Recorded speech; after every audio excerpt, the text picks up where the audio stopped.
साथियों नमस्कार, मैं अजय पांडे आज फिर से आप सभी का बहुत बहुत स्वागत करता हूं आपके अपने YouTube channel A to Z stories में। दोस्तों, हमने कई बार सुना होगा कर्म बड़ा होता है या भाग्य। आइए इसको एक छोटी सी पौराणिक कहानी के माध्यम से हम समझने की कोशिश करेंगे। अगर वीडियो आपको अच्छा लगेगा तो मित्रों में जरूर शेयर करिएगा। एक बार देवर्षि नारद बैकुंठ धाम गए। वहां उन्होंने भगवान विष्णु का नमन किया। नारद ने श्रीहरि से कहा, प्रभु, पृथ्वी पर अब आपका प्रभाव कम हो रहा है। दोस्तों, इस कहानी को बड़े ध्यान से सुनिएगा। पौराणिक कहानी है, बहुत ही अच्छी है। नारद ने श्रीहरि जी से कहा, प्रभु, पृथ्वी पर आपका प्रभाव कम हो रहा है। धर्म पर चलने वालों की कोई अच्छा फल नहीं मिल रहा है। जो धर्म पर चल रहे हैं उनको कोई अच्छा फल नहीं मिल रहा है। जो पाप कर रहे हैं उनका भला हो रहा है और जो पुण्य कर रहे हैं उनका कुछ नहीं हो रहा है। तब श्रीहरि ने कहा, ऐसा नहीं है देवर्षि, जो भी हो रहा है सब नियति के जरिए हो रहा है। नारद बोले, मैं तो देखकर आ रहा हूँ, पापियों को अच्छा फल मिल रहा है और भला करने वाले, धर्म के रास्ते चलने वाले लोगों को बुरा फल मिल रहा है। भगवान ने कहा, ऐसी कोई घटना बताओ। नारद ने कहा, अभी मैं एक जंगल से आ रहा हूँ। वहाँ एक गाय दलदल में फंसी हुई है। कोई उसे बचाने वाला नहीं था। तभी एक चोर उधर से गुजरा। गाय को फंसा हुआ देखकर भी नहीं रुका। वह उस पर पैर रखकर दलदल लांघ कर निकल गया। आगे जाकर चोर को सोने की मोहरों से भरी एक थैली मिली। थोड़ी देर बाद वहां से एक वृद्ध साधु गुजरा। उसने उस गाय को बचाने की पूरी कोशिश की। पूरे शरीर का जोर लगाकर उस गाय को बचा लिया। लेकिन मैंने देखा कि गाय को दलदल से निकालने के बाद वह साधु आगे गया तो एक गड्ढे में गिर गया। प्रभु, बताइए यह कौन सा न्याय है। नारद जी की बात सुनने के बाद प्रभु बोले, यह सही ही हुआ।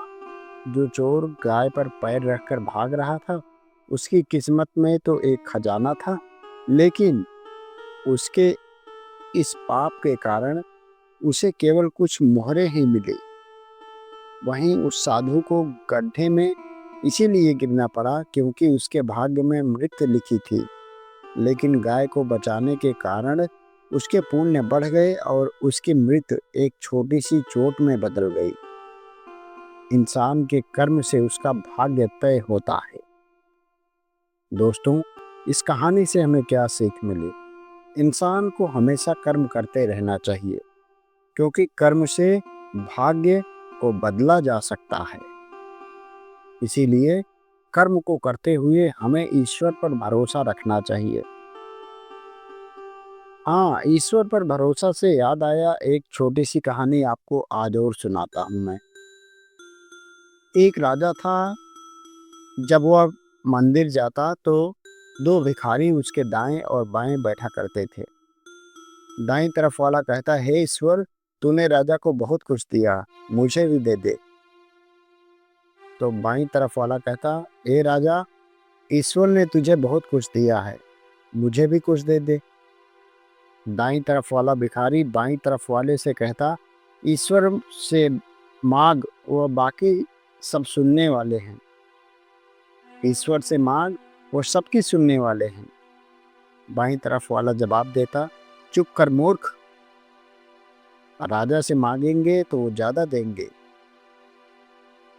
एक दिन राजा ने अपने मंत्री को बुलाया और कहा कि मंदिर में दाईं तरफ जो भिखारी बैठता है वो हमेशा ईश्वर से मांगता है, तो अवश्य ईश्वर उसकी सुनेगा। लेकिन जो बाईं तरफ बैठता है वह हमेशा मुझसे ही मांगा करता है। तो तुम ऐसा करो कि एक बड़े से बर्तन में खीर भर के उसमें स्वर्ण मुद्रा डाल दो और वह उसको दे आओ। मंत्री ने ऐसा ही किया। अब वो भिखारी मजे से खीर खाते खाते दूसरे भिखारी को चिढ़ाता हुआ बोला, मुंह बड़ा आया ईश्वर देगा। बड़ा आया ईश्वर देगा। यह देख, राजा से मांगा, मिल गया ना। खाते खाते जब इसका पेट भर गया तो इसने बची हुई खीर का बर्तन उस दूसरे भिखारी को दे दिया और कहा, ले पकड़, तू भी खा ले मूर्ख। अगले दिन जब राजा आया तो देखा कि बाईं तरफ वाला भिखारी तो आज भी वैसे ही बैठा है, लेकिन दाईं तरफ वाला भिखारी गायब है। राजा ने चौंक कर उससे पूछा, क्या तुझे खीर से भरा बर्तन नहीं मिला? भिखारी ने कहा, जी मिला था राजा जी, क्या स्वादिष्ट खीर थी, मैंने खूब पेट भर खाई। राजा ने कहा, फिर? भिखारी ने कहा, तो जब पेट भर गया तो वह जो दूसरा भिखारी यहाँ बैठता है, मैंने उसको देकर कहा, मूर्ख, हमेशा कहता है ईश्वर देगा ईश्वर देगा, ले खा ले।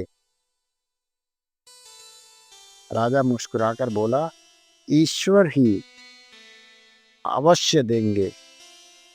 अवश्य ही ईश्वर ने उसे ही दे दिया।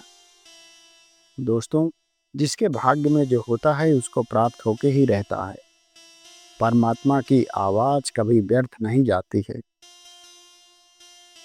आइए आपको एक और छोटी सी कहानी सुनाऊंगा मैं। आज आप सोच रहे हो कहानी पे सुनाता जा रहा है, बस ऐसे ही याद आ गई कहानी को सुनाते हुए। आइए एक और कहानी सुनाता हूँ, परमात्मा की आवाज़। एक व्यक्ति को रास्ते में यमराज मिल गए। वो व्यक्ति उन्हें पहचान नहीं सका। यमराज ने पीने के लिए पानी मांगा। उस व्यक्ति ने उन्हें पानी पिलाया। पानी पीने के बाद यमराज ने बताया कि वो उसके प्राण लेने आए हैं, लेकिन चूंकि तुमने मेरी प्यास बुझाई है, इसलिए मैं तुम्हें अपनी किस्मत बदलने का एक मौका देता हूँ।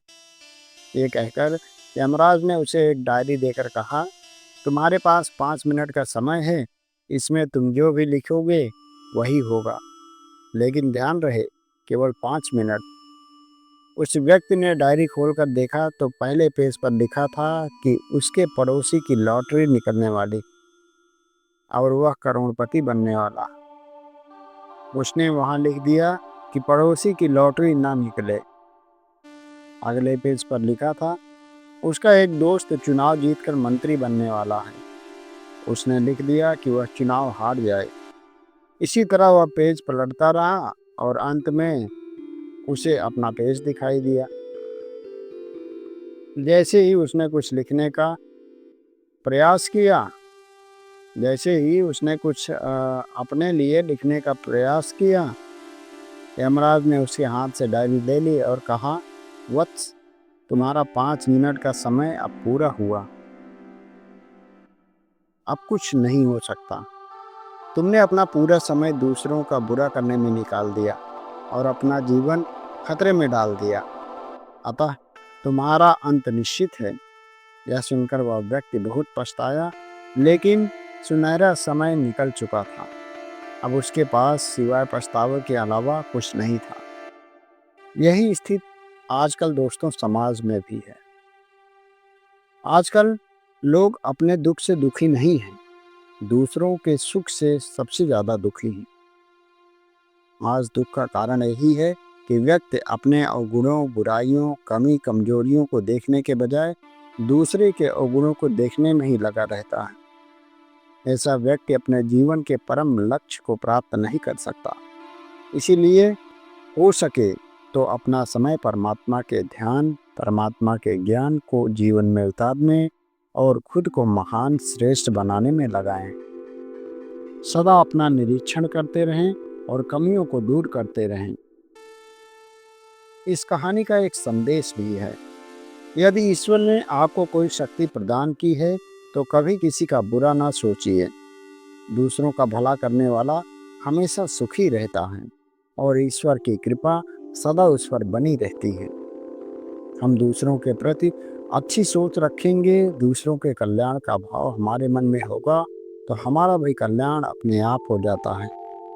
आज से यही प्रण लेना चाहिए कि हम कभी भी किसी दूसरे का बुरा नहीं करेंगे और ना ही सोचेंगे। सर्वे भवन्तु सुखिनः, सर्वे सन्तु निरामया, या भद्राणि पश्यन्तु मा कश्चित् दुर्भाग् भवेत्। दोस्तों, ये 3 छोटी-छोटी कहानियाँ मैंने आपको सुनाई, वो कैसे लगी हमें कमेंट में अवश्य लिखें, और अच्छी लगी हो तो मित्रों में शेयर करना ज़रूर। मिलेंगे एक नई वीडियो में एक नई रोचक जानकारी के साथ। तब तक के लिए नमस्कार, प्रणाम, राधे राधे।